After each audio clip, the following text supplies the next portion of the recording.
नमस्कार दोस्तों, आइए सुनते हैं मुंशी प्रेमचंद्र के द्वारा लिखी कहानी आधार।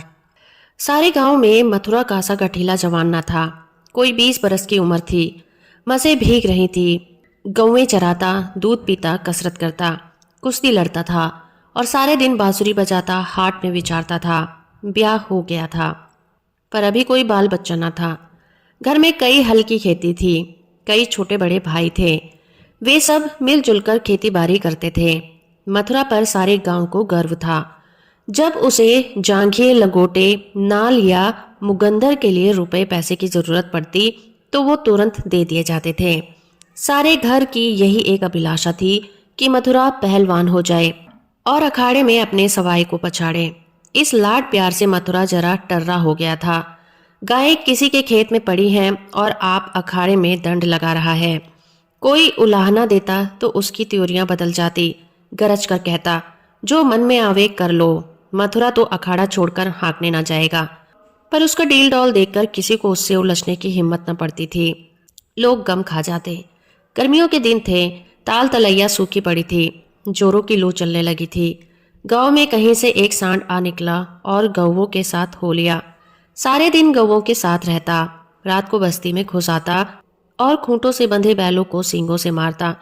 कभी किसी की गीली दीवार को सींगों से खोद डालता। घर का कूड़ा सींगों से उड़ाता। कई किसानों ने साग भाजी लगा रखी थी। सारे दिन सींचते सींचते मरते थे। यह सांड रात को उन हरे भरे खेतों में पहुंच जाता और खेत का खेत तबाह कर देता। लोग उसे डंडों से मारते, गांव के बाहर भगा आते, लेकिन जरा देर में गायों में पहुंच जाता। किसी की अकल काम न करती थी कि इस संकट को कैसे टाला जाए। मथुरा का घर गांव के बीच में था, इसीलिए उसे खेतों को सांड से कोई हानि न पहुंचती थी। गांव में उपद्रव मचा हुआ था और मथुरा को जरा भी चिंता न थी। आखिर जब धैर्य का बांध टूटा तो एक दिन लोगों ने जाकर मथुरा को घेर लिया और बोले, भाई कहो तो गांव में रहें और कहो तो निकल जाए। जब खेती ही न बचेगी तो रहकर क्या करेंगे। तुम्हारी गाय के पीछे हमारा सत्यानाश हुआ जाता है और तुम अपने रंग में मस्त हो। अगर भगवान ने तुम्हें बल दिया है तो इसे दूसरों की रक्षा करनी चाहिए, ये नहीं कि उनको पीस कर पी जाओ।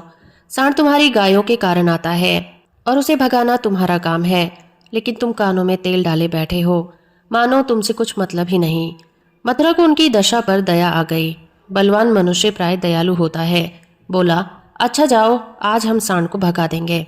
एक आदमी ने कहा, दूर तक भगाना, नहीं तो फिर लौट आएगा। मथुरा ने कंधे पर लाठी रखते हुए उत्तर दिया, अब लौटकर नहीं आएगा।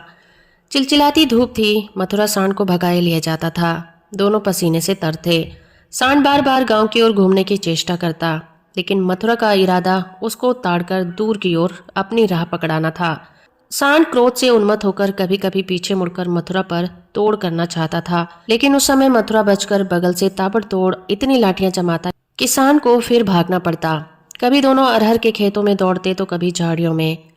अरहर की खूंटियों में मथुरा के पांव लहूलुहान हो गए थे। झाड़ियों में धोती फट गई थी, पर उसे इस समय सांड का पीछा करने के सिवा और कोई सुध न थी। गांव पर गांव आते थे और निकल जाते थे। मथुरा ने निश्चय कर लिया कि इसे नदी पार भगाए बिना दम न लूंगा। उसका कंठ सूख गया था और आंखें लाल हो गई थी। रोम रोम से चिंगारियां सी निकल रही थी। दम उखड़ गया था, लेकिन एक क्षण के लिए भी दम न लेता था। 2-2.5 घंटों के बाद जाकर नदी आई। यही हार जीत का फैसला होने वाला था। यहीं से दोनों खिलाड़ियों को अपने अपने दांव पेच के जोहर दिखाने थे। सांड सोचता था, अगर नदी में उतर गया तो ये मार ही डालेगा।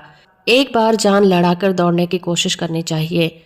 मथुरा सोचता था, अगर वो लौट पड़ा तो इतनी मेहनत व्यर्थ हो जाएगी और गांव के लोग मेरी हंसी उड़ाएंगे। दोनों अपने अपने हाथ में थे। सांड ने बहुत चाहा कि तेज दौड़कर आगे निकल जाए और वहां से पीछे को फिर मुड़ जाए, पर मथुरा ने उसे मुड़ने का मौका न दिया। उसकी जान इस वक्त सुई की नोक पर थी। एक हाथ भी चूका तो प्राण चले गए। जरा पैर फिसला फिर उठना नसीब न होगा। आखिर मनुष्य ने पशु पर विजय पाई और सांड को नदी में घुसने के सिवाय और कोई उपाय न सूझा। मथुरा भी उसके पीछे नदी में बैठ गया और इतने डंडे लगाए कि लाठी टूट गई। अब मथुरा को जोरों से प्यास लगी थी। उसने नदी में मुंह लगा दिया और इस पर हौंक हौंक कर पीने लगा, मानो जैसे सारी नदी पी जाएगा। उसे अपने जीवन में कभी इतना अच्छा पानी न लगा था। मालूम नहीं 5 सेर पी गया या 10 सेर। लेकिन पानी गर्म था। प्यास न बुझी। जरा देर में फिर से नदी में मुंह लगा दिया और इतना पानी पिया कि पेट में सांस लेने तक की जगह न रही।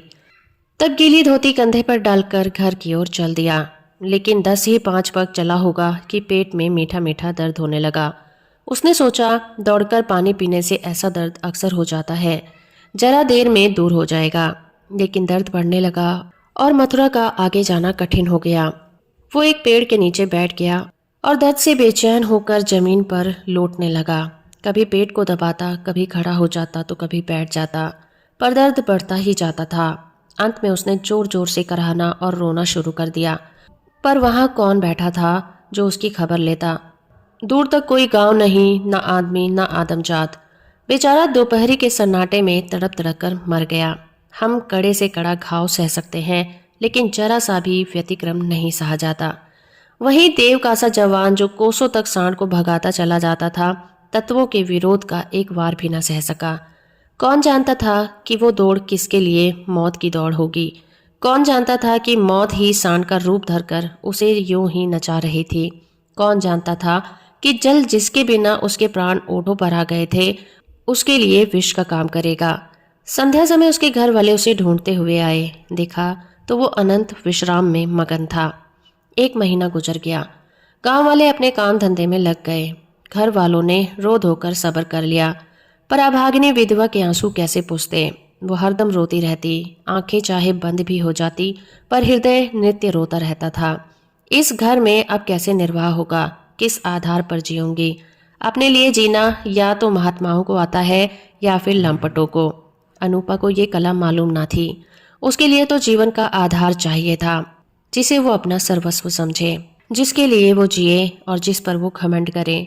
घर वालों को ये गवारा ना था कि वो कोई दूसरा घर करे, इसमें बदनामी थी। इसके सिवाय ऐसी सुशील, घर के कामों में कुशल, लेन देन के मामलों में इतनी चतुर और रंग रूप की इतनी सराहनीय स्त्री का किसी दूसरे के घर पड़ जाना ही उन्हें असहाय था। उधर अनुपमा के मैके वाले एक जगह बातचीत पक्की कर कर आ रहे थे। जब सब बातें तय हो गई तो एक दिन अनूपा का भाई उसे विदा कराने आ पहुंचा। अब तो घर में खलबली मच गई। इधर कहा गया, हम विदा न करेंगे। भाई ने कहा, हम विदा कराए बिना मानेंगे नहीं।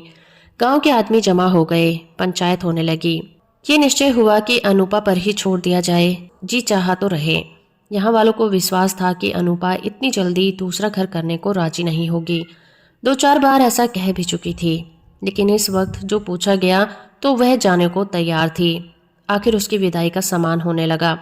डोली आ गई। गांव भर की स्त्रियां उसे देखने आई। अनूपा उठकर अपनी सास के पैरों में गिर पड़ी और हाथ जोड़कर बोली, अम्मा, कहा सुना माफ करना। जी में तो था कि इसी घर में पड़ी रहूं, पर भगवान को मंजूर नहीं है। ये कहते कहते उसकी जबान बंद हो गई। सास करुणा से विहल हो उठी। बोली, बेटी जाओ, जहाँ जाओ वहाँ सुखी रहो। हमारे भाग्य ही फूट गए, नहीं तो क्यों तुम्हें दूसरे घर जाना पड़ता। भगवान का दिया और तो सब कुछ है, पर उन्होंने जो नहीं दिया उस पे हमारा क्या बस है। बस आज तुम्हारा देवर सयाना होता तो बिगड़ी बात बन जाती। तुम्हारे मन में बैठे तो इसी को अपना समझो, पालो पोसो, बड़ा हो जाएगा तो सगाई कर दूंगी। ये कहकर उसने अपने सबसे छोटे लड़के वासुदेव से पूछा, क्या रे, भौजाई से शादी करेगा। वासुदेव की उम्र 5 साल से अधिक न थी। अब की उसका ब्याह होने वाला था। बातचीत हो चुकी थी। बोला, तब तो दूसरे घर ना जाएगी ना। अम्मा, नहीं, तब तेरे साथ ब्याह हो जाएगा तो क्यों जाएगी। वासुदेव, तब मैं करूँगा। माँ, अच्छा, उससे पूछ, तुझसे ब्याह करेगी। वासुदेव अनूपा की गोद में जा बैठा और शर्माता हुआ बोला, हमसे ब्याह करोगी। ये कहकर वो हंसने लगा, लेकिन अनूपा की आंखें डगमगा गई। वासुदेव को छाती से लगाते हुए बोली, अम्मा, दिल से कहती हूँ। सास, भगवान जानते हैं। अनूपा, आज यह मेरे हो गए। सास, हाँ, सारा गांव देख रहा है। अनूपा, तो भैया से कहला भेजो, घर जाएं, मैं उनके साथ नहीं जाऊंगी। अनूपा को जीवन के लिए आधार की जरूरत थी। वो आधार अब मिल चुका था। सेवा मनुष्य की स्वाभाविक वृत्ति है। सेवा ही सबसे ऊपर जीवन का आधार है।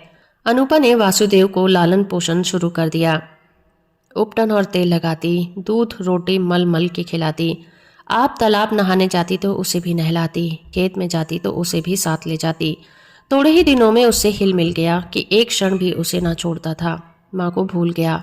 कुछ खाने को जी चाहता तो अनूपा को मांगता, खेल में मार खाता तो रोता हुआ अनूपा के पास आता। अनूपा ही उसे सुलाती, अनूपा ही जगाती। बीमार हो तो अनूपा ही गोद में लेकर बदलू वैद्य के घर जाती और दवाएं भी पिलाती। गांव के स्त्री पुरुष उसकी यह प्रेम तपस्या देखते हुए दांतों तले उंगली दबाते थे। पहले विरले ही किसी को इस पर विश्वास था। लोग समझते थे साल 2 साल में ही जी उब जाएगा और किसी तरफ का रास्ता ले लेगी। इस दुधमुहे बालक के नाम पर कब तक बैठी रहेगी। लेकिन ये सारी आकांक्षाएं निर्मूल निकली। अनूपा को किसी ने अपने व्रत से विचलित होते न देखा। जिस हृदय में सेवा के स्रोत बह रहा था, स्वाधीन सेवा का, उसमें वासनाओं के लिए कहाँ स्थान। वासना का वार निर्मम, आशाहीन, आधारहीन प्राणियों पर ही होता है। चोर की अंधेरे में चलती है, उजाले में नहीं। वासुदेव को भी कसरत का शौक था। उसकी शक्ल सूरत मथुरा से मिलती जुलती थी। डील डॉल भी वैसा ही था। उसने फिर अखाड़ा जगाया और उसकी बांसुरी की तानें फिर खेतों में गूंजने लगी। इस भांति 13 साल गुजर गए।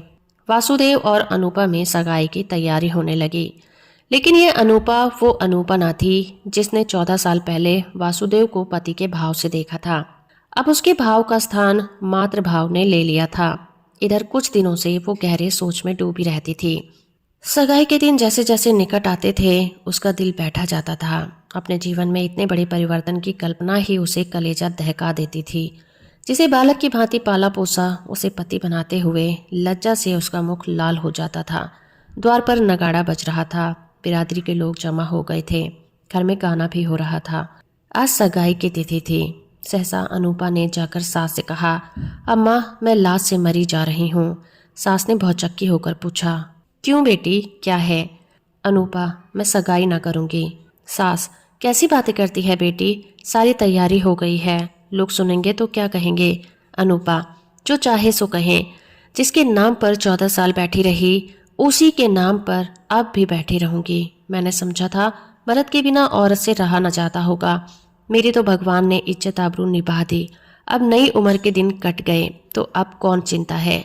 वासुदेव की सगाई कोई लड़की खोजकर कर दो। जैसे अब तक उसे पाला उसी तरह अब उसके बाल बच्चों को पालूंगी। तो दोस्तों, अभी आप सुन रहे थे मुंशी प्रेमचंद्र के द्वारा लिखी कहानी आधार।